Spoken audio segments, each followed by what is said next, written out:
Salut tout le monde, c'est PO des Kings Draft. Grosse journée aujourd'hui. Premièrement, je prends 2 secondes pour saluer toutes les femmes, les filles et toutes celles qui écoutent le podcast, qui suivent les capsules, qui suivent la page et qui nous suivent quand on fait la couverture des drafts comme à chaque année depuis 3 ans maintenant. Donc, merci à vous. C'est votre journée. Profitez-en et on vous souhaite du bon football. Grosse journée aujourd'hui. Comme je l'ai dit, on est le 8 mars. C'est pas pour rien que j'ai mon chandail rétro des Broncos de Denver ainsi que Mathieu Orange.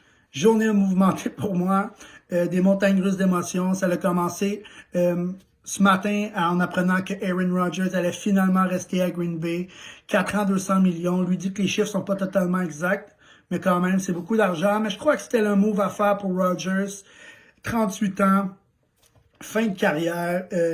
Tu as encore un bon roster. Pourquoi tu changerais ça? Tu vas aller te mettre ailleurs, que c'est pas nécessairement plus vert ailleurs, mais quand même, je pense que c'était le move à faire, mais ça a été quand même un petit pincement au cœur pour moi ce matin, je vous mentirai pas, parce que plusieurs rumeurs l'envoyaient chez nous. Bref, passons à l'autre appel. Ensuite, je recommençais à m'enligner vers le draft. Je recommençais à faire du vidéo sur les carrières disponibles ainsi que les joueurs, ma stratégie à Denver. Et cet après-midi, en début d'après-midi, une bombe dans le monde du football. Russell Wilson est échangé à mes Broncos de Denver. Scénario qui était un peu improbable pour moi, même s'il y avait du monde qui disait « Ah, peut-être ». J'y croyais pas vraiment, surtout que dernièrement, il y avait une sortie de Russell Wilson ainsi que Pete Carroll qui disait qu'il n'y avait pas de problème, puis son but c'était de gagner d'autres Super Bowls à Seattle, puis tout. Et finalement, aujourd'hui, sans avertir personne, bam! Le voici à Denver. Bon. Est-ce qu'on a trop donné? Ça, c'est la question que tout le monde se dit. Ah, vous avez trop donné. Ça valait-tu autant?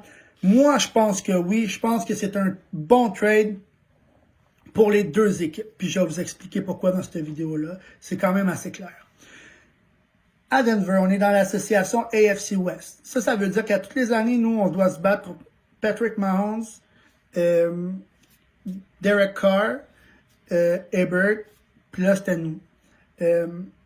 Nos belles années de succès dans le passé, c'était pas des grosses années avec de carrière dans les autres équipes contre qui on jouait. Et Denver, on n'est pas reconnu non plus comme une concession qui développe les corps arrière dès leur arrivée. On pense à John Elway, qui est resté un peu plus longtemps effectivement, mais quand même, John Elway n'a pas été repêché malgré tout, pas été repêché par les Broncos. On pense à Peyton Manning. Peyton Manning arrivait là, d'une année hors du terrain parce qu'il s'était fait opérer dans le cou, sentait plus un doigt, a quand même réussi à nous faire voir 2 Super Bowls et d'en gagner un. Je suis pas en train de comparer Russell Wilson à Peyton Manning, loin de là, mais Russell Wilson a quand même battu Peyton Manning au Super Bowl. J'aime mieux plus en parler de ce Super Bowl-là, mais quand même, c'est incroyable de penser que 2 grands carrières de l'histoire, back-à-back. Ici, on rajoute ensuite John Elway. 3 grands carrières de l'histoire qui s'ajoutent à cette concession-là. Je trouve ça incroyable. Juste pour le côté magie puis cinéma, c'est cool, moi, je trouve, personnellement.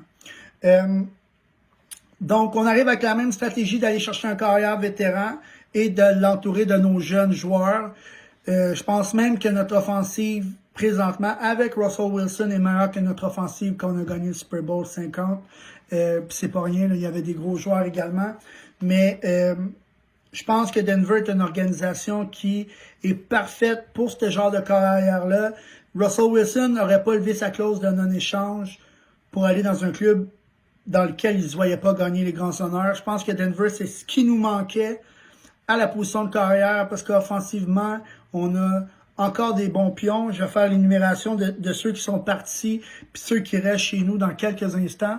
Mais je pense que c'est une belle place pour les joueurs en fin de carrière ou qui ils ont encore un peu de boost pour aller chercher un dernier trophée. Je pense à Peyton Manning, je pense à DeMarcus Ware, à Kip Talib, même s'il n'était pas en fin de carrière, mais quand même. C'est tous des joueurs qui sont venus jouer un rôle important une fois établis dans leur carrière pour gagner les grands honneurs, puis je pense que c'est une formule gagnante. Surtout qu'on a un DG qui est là depuis 1 an. On a Nathaniel Hackett, notre nouveau head coach, qui était aussi également avec les Packers, qui a emmené aussi son équipe. Je pense qu'on a de quoi d'intéressant et non seulement ça, on a beaucoup de salary cap.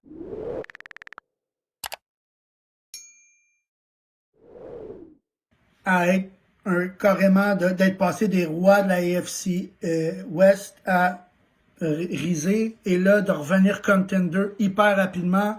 Mon cœur est pas fait assez solide, mais quand même, j'espère vraiment que ça va valoir la peine.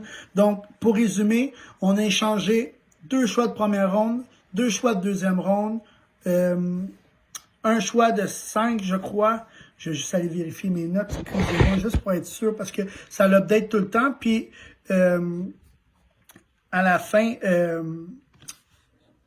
on a tout le temps des nouvelles. Fait que, en fait, c'est ça. On donne 2 premiers rounds, 2 deuxième rounds, 1 cinquième round. Drew Lock, que vous connaissez, carrière, qui n'a pas su s'établir, un choix de deuxième round avec nous, qui n'a pas su s'établir comme un carrière partant dans la NFL, comme on pensait qu'elle allait le devenir. Est-ce que c'est parce qu'on est une organisation qui forme moins les jeunes carrières?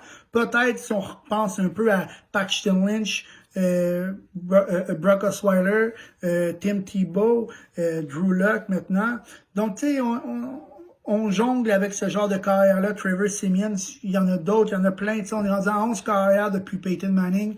C'est d'une tristesse infinie. Et Drew Lock prend la direction maintenant de Seattle.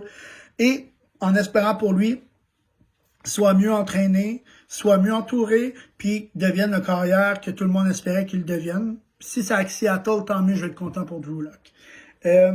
Shelby Harris, defensive tackle, 31 ans. C'était quand même un membre important de notre ligne défensive, mais on a une jeune équipe défensive qui pousse les vétérans vers la sortie, malheureusement pour eux. Shelby Harris vient de goûter à la propre médecine qu'il a fait faire lui-même dans le passé. Donc, Shelby Harris, comme je dis, 31 ans, était quand même payé relativement cher. Ça va libérer beaucoup de masse salariale pour nous. Et c'est un gars qui est quand même relativement souvent blessé. Donc, mais c'était quelqu'un de vraiment apprécié à Denver. C'était un capitaine, c'était un fan's favorite. Mais le football is a business, donc on doit passer à autre chose. Et le plus triste là-dedans, c'est Noah Fant, qui était notre tight end All-Star, qui provient d'Iowa, qui était notre choix de première ronde il y a quelques années. Un peu plus difficile en début de carrière, mais quand tu changes tout le temps de carrière de même, de coordonnateur offensif, c'est dur de t'établir comme un joueur d'impact en offensive. Puis malgré tout, Noah Fant a su sortir de très belles choses. Donc, c'est intéressant de le voir partir ailleurs et espérant pour lui d'avoir le même type de carrière à Denver. Excusez, c'est l'heure de la gorgée. Bon, pour en revenir à nous, ce qu'on reçoit. On reçoit Russell Wilson et un choix de 4e ronde. Russell Wilson, plus besoin d'en parler, fait 10 ans, c'est 9 fois qu'il est au Pro Bowl. Il est allé à 2 Super Bowls, il en a gagné 1, il en a perdu 1. Il y a une bague, je pense que c'est un leader. Je pense que c'était un gars qui était extrêmement patient aussi avec l'organisation des Seahawks. Tout le respect que j'ai pour les Seahawks, c'est une équipe que j'aime, mais je pense qu'au niveau de la ligne offensive, les Seahawks avaient de grandes lacunes et n'ont jamais su protéger Russell Wilson comme il se devait. Comparativement aux Broncos qui présentement, si on se fie sur papier, il nous manque juste un right tackle offensif. Et je pense que non seulement avec notre masse salariale qu'on a présentement, mais également le fait de vouloir protéger Russell Wilson. Quand tu signes avec une organisation, tu vas regarder également les chances de te rendre loin, tu vas regarder également c'est qui le corps arrière. Je pense sincèrement que c'est plus intéressant de protéger Russell Wilson que de protéger Drew Lock ou qui d'autre, Jared Goff, mettons, whatever. Il faut penser à ce genre de réflexion-là quand on est agent libre. Est-ce que l'équipe va pouvoir me payer à ce que je pense, moi je pense que j'ai de la valeur? Les Broncos, et ça c'est une pas belle phrase, mais excusez, les Broncos ont de la masse salariale, ont des spots de libre à des places importantes. Là, on vient de voir hier justement que Von Miller faisait allusion aux Broncos. Est-ce que ça va encore plus donner le goût à Von Miller de dire « Hey, je peux gagner 2 Super Bowl back-à-back ». Je n'en vais gagner un avec les Broncos, là, le Super Bowl 50. N'en gagner un avec les Rams. Revenir à la maison puis en gagner un autre. C'est sûr que lui, il va se dire, hey, je suis pas fou. J'ai vu DeMarcus Ware faire la même affaire quand il venait à Denver. Je répète l'histoire. Pour ceux qui ne savent pas, DeMarcus Ware était le mentor de Von Miller. Donc, si on regarde en gros, on regarde notre potentiel offensif.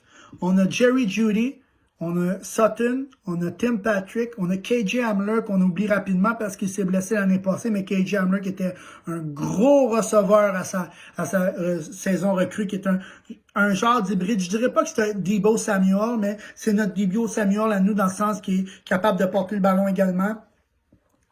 Oui, on parle Noah Fent, mais on a Albert O. Albert O, vous irez voir les highlights, c'était le tight end justement à Missouri de Drew Lock, qui est un receveur hybride tight end. C'est pas le plus fort en pass block, mais c'est un athlète qui est capable de se comparer à Noah Fent. No joke, vous irez voir les highlights, ça parle de lui-même. C'est sûr que là, les premières années, il a été blessé, il n'a pas eu autant de ballons qu'il aurait pu avoir. En même temps, quand c'est Pat Shurmur, toi aussi, tu peux pas attendre de grand chose, bien sûr. Mais on garde qui d'autre? On garde Alberto, que j'ai nommé. On a Javonte Williams, qui était une recrue incroyable, notre choix de deuxième ronde l'année passée de North Carolina, qui s'est imposé comme le porteur de ballon avec le plus de break tackle dans l'année. Et là, si on fait 1+1, le running back de Russell Wilson à Wisconsin, c'était Melvin Gordon. Donc, Melvin Gordon qui voit ça, fait des pauses. Moi, je vais jouer avec Russell Wilson à Denver, que je suis désolé, j'ai même pas besoin de déménager. Est-ce que je vais prendre un pay cut? Peut-être, mais je vais jouer avec Russell fucking Wilson. Excusez-moi du mauvais mot, mais c'est quand même ça. Donc, à l'offensive, on a une bonne ligne offensive également. On a Bowles, on a Glasgow, on a Cushenberry, on a notre Bedonnant et il manque un right tackle. Au draft cette année, ou même free agent, les joueurs vont vouloir venir à Denver protéger Russell Wilson. Il y a des bons prospects. Là, on a moins de chance avec le draft. On va falloir être agressif pour être un right tackle, quitte à redonner encore des choix qui nous restent pour aller chercher un right tackle de qualité, mais ça nous prend un bon right tackle pour on est en business côté offensif. Ce que ça implique au niveau du draft, c'est ça. Nous, on va être capable d'aller chercher quelques petits joueurs, mais je pense pas qu'on... C'est sûr que c'était un bon draft pour plein de positions. Je donne un exemple, les corners, les edge, les linebackers, même offensive tackle, il y a des gros joueurs qui sortent cette année. Nous, c'est sûr que notre besoin numéro 1 est la carrière. C'est pas la meilleure QV de carrière, mais quand même, il peut y avoir des trucs intéressants. On va en parler dans d'autres capsules éventuellement, mais pour revenir à nous, ma priorité, si j'étais les Broncos, j'irais chercher un tight end. Il y en a des très bons et des très athlétiques présentement, puis qui sont pas rankés. Vu la qualité dans les autres positions, je pense qu'il y a des bons tight ends qui vont être disponibles très bas quand même. Si les Broncos veulent compléter Alberto avec une autre option, mais ça pourrait être une option tight end. Defensive tackle, on a quand même des bons jeunes joueurs. On n'en a jamais trop. J'aurais aimé ça si on était en première ronde avoir Derek Stingley ou Ahmad Sauce Gardner, qui d'après moi sont les deux meilleurs corners à sortir au draft dans les 5 dernières années, si c'est pas plus. Vous irez faire des vidéos sur eux également. On va en reparler à maintes reprises dans les futures capsules. Mais là, cette année, on a une défensive qui est là.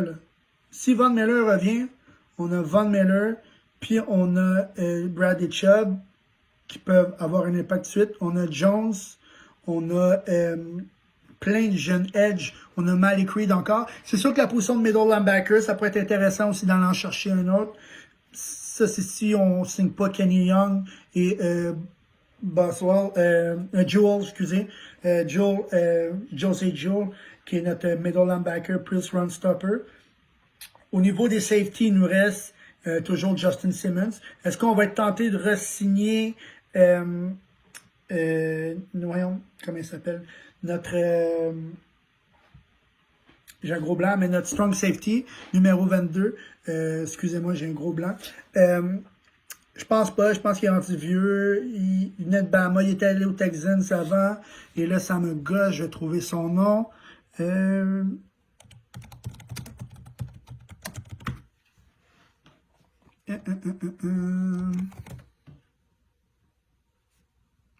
Quel mauvais fan je suis, hein? Mais vous me pardonnez, je le sais. Puis là, je risque d'hurler son nom quand je vais le trouver. En